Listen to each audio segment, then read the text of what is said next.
नमस्कार दोस्तों, एक गाली गीत प्रस्तुत कर रही हूँ। गीत पूरा सुनिएगा और कमेंट करके बताइएगा कि गीत कैसा लगा। अगर अच्छा लगे तो लाइक कीजिएगा, शेयर कीजिएगा। चैनल पर नए हैं तो सब्सक्राइब कीजिएगा, अपना प्यार दुलार दीजिएगा। आइए सुनते हैं इस प्यारे से गाली गीत को। अपनी सुविधा अनुसार इसे आप मंडप में, भसुर को, समधी को कहीं भी गा सकती हैं। तो आइए सुनते हैं।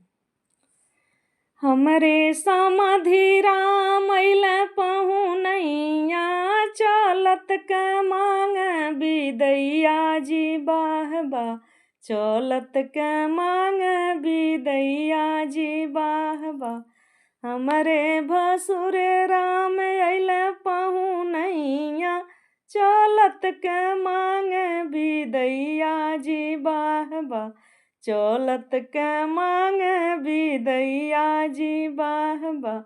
चलत के मांग बिदैया जी बाहबा।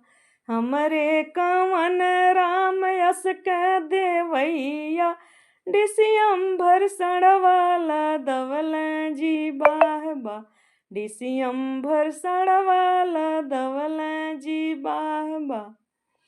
मुटका मुटका बिछ के समधी अपने बहिना के दिहल, पतर का बैना बटवल जी बाहबा।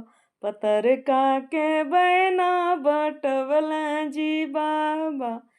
मुटका मुटका बिछ के अगुआ अपने दीदी के दिहल, पतर का बैना बटवल जी बाहबा।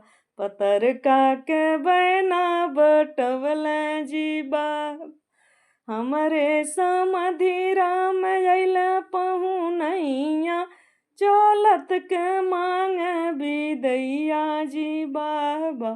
चलत के मांग बिदैया जी बाहबा।